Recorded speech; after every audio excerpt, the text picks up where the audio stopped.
எல்லாம் வல்ல சித்தர் துணை அவனருளாலே அவன் தாழ் வணங்கி. ஓம் நமக் சிவாய. இன்னைக்கு பதிவுல 64 சிவமூர்த்திகள்ல லகுலேஸ்வர மூர்த்தி தத்துவத்தை பத்தி தான் பார்க்க போறோம். நம்ம சுத்தி கணக்கற்ற அண்டங்கள் சுழன்றுகிட்டு இருக்கு. இந்த பிருத்திவி தத்துவத்துல 1000 கோடி அண்டங்கள் இருக்கு. அதுல அமரேஸ்வர புவனங்களும் இருக்கு. அமரேஸ்வர புவனங்கள் அப்படின்னா சிவபெருமான் வீற்றிருக்கும் புவனம். கைலாயம் இறைவனின் இருப்பிடம்னு சொல்றோம். இருந்தாலும் உயிர்களின் நிலைக்கேற்ப பல்வேறு வடிவங்கள்ல உயிர்களுக்கு தேவையானதை கொடுத்து வழியும் காட்டுறாரு இந்த லகுலேஸ்வர மூர்த்தி. இப்போ உயிர்களின் நிலை என்ன அப்படின்னு பார்ப்போம். உயிர்களின் நிலை அப்படிங்கிறது ஒரே மாதிரியா இருக்காது. ஒரு உதாரணத்துக்கு, ஒரு மரத்துல எடுத்த உடனே பழம் வராது. விதையாகி, செடியாகி, இலையாகி, கிளையாகி, மரமாகி, பூவாகி, பிஞ்சாகி, காயாகி, அதுக்கப்புறம்தான் கனியாகுது. அதே போல உலகத்து உயிர்கள் எல்லாம் தன்னோட உண்மையான நிலையான ஆன்மாவை உணருதல் அப்படிங்கிறது இந்த கனி வர்ற நிலை மாதிரி தான். ஒரு உயிரானது கருவிலே தோன்றி மழலையாகி படிப்படியா உயர்ந்து பள்ளி பருவம், கல்லூரி பருவம் இதெல்லாம் கடந்து வாலிப வயதை அடைந்ததும் இல்லறத்துல ஈடுபடுது. ஒரு விதையானது படிப்படியா வளர்ந்து மரமாவதை போல கருவிலே தோன்றிய உயிரானது படிப்படியா வளர்ந்து வாழ்க்கை என்ற சக்கரத்துல சுழலுது. உயிர்களின் இந்த நிலைக்கேற்ப இறைவனும் படைத்தல், காத்தல், அழித்தல் என்ற பேத வடிவங்களை எடுக்கிறார். படைக்கும் போது பிரம்மானாகவும், காக்கும் போது திருமாலாகவும், அழிக்கும் போது ருத்ரனாகவும் வடிவம் கொள்றார். இவ்வாறு உயிரானது சக்கரம் மாறி சொலன்று வருது. ருத்ரனால அழிக்கப்படும் போது உடல் மட்டும்தான் அழியுது, உயிர் அழியாது. அந்த உயிரானது நம்ம வாழும்போது செய்கின்ற நல்வினை தீவினைகளின்படி மீண்டும் பல்வேறு பிறவிகளை எடுத்து அந்த சக்கரவட்டத்திலேயே சுழன்று வருது. இப்படி பிறவிகள் பல எடுத்து இன்பங்களையும் துன்பங்களையும் மாறி மாறி அனுபவித்த காரணத்தால ஒரு கட்டத்துல ஒரு சலிப்பு ஏற்பட்டு ஒருவித விழிப்புணர்வு வருது. இந்த விழிப்புணர்வும் இறைவனோட பேரருளால தான் வரும். இந்த விழிப்புணர்வு காரணமா ஆன்மீக உணர்வு நமக்குள் மலர ஆரம்பிக்கும். இறைவனின் பெரும் கருணை காரணமா உயிர்களுக்கு ஆன்மீக உணர்வு பூவினை போல மலர்ந்து முன்னேற்றம் அடையும். அந்த காலகட்டத்துல இறைவன் ஒரு குருவாகவும், வழிகாட்டியாகவும், ஒளி வடிவமாகவும் இப்படி பல வழிகளில் நமக்கு உதவுவார்.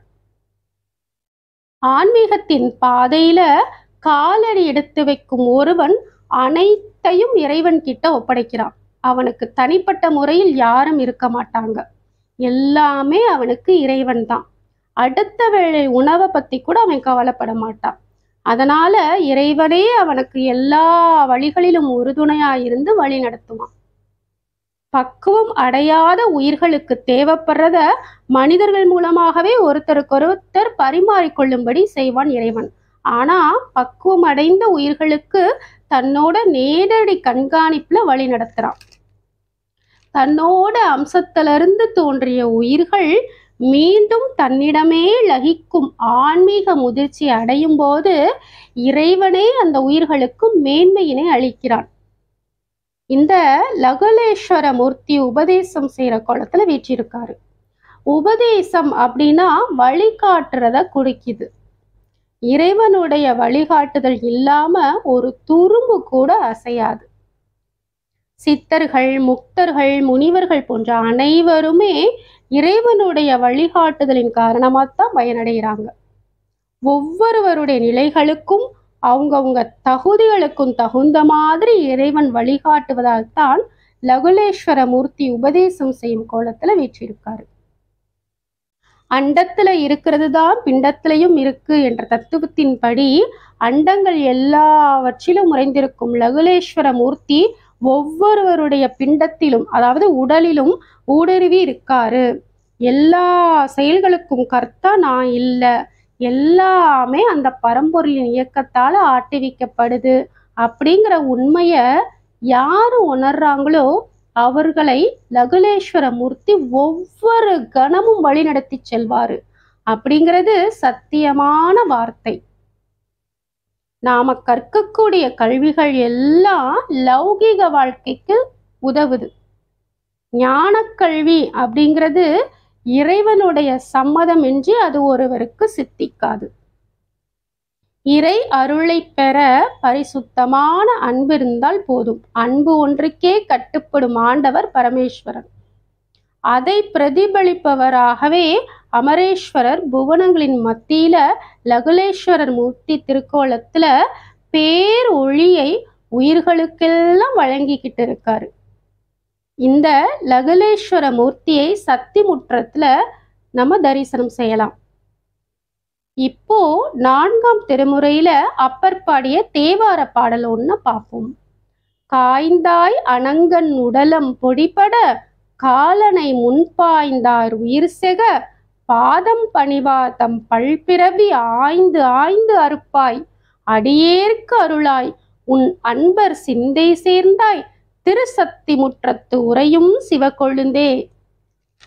அதாவது தவத்தை கலைக்க முயன்ற மன்மதனின் உடலினை சிவபெருமான் தன்னோட நெற்றிக்கனால எரித்து சாம்பலாக்கினார். அதைத்தான் மன்மதனின் உடலினை உனது நெற்றிக்கண்ணால் அவனை எரித்து சாம்பலாக்கியவனே, சிறுவன் மார்க்கண்டேயனின் உயிரை பறிக்க வந்த காலனை, அதாவது யமனை காலால எட்டி உதைத்து அவரின் உயிரை பறித்தவரே, உனது பாதங்களை பணியும் அடியார்களின் கர்ம வினைகளை ஆராய்ந்து அடியோடு அறுத்து அவர்களின் பிறவி பிணியை தீர்ப்பவனே, அன்பர்களின் உள்ளத்தை இருப்பிடமாக கொண்டவனே, திருசக்தி முற்றத்தில் உறையும் சிவகொழுந்தே, அடியேனாகிய எனக்கு அருள்வாய். இதுதான் இந்த பாடலோட அழகான பொருள். எனவே சக்தி முற்றத்தில் வீற்றிருக்கும் சிவகொழுந்தீசரை நாமும் மனமுருக வேண்டி எல்லாம் வல்ல இறைவனின் திருவருளை பெறுவோமாக. ஓம்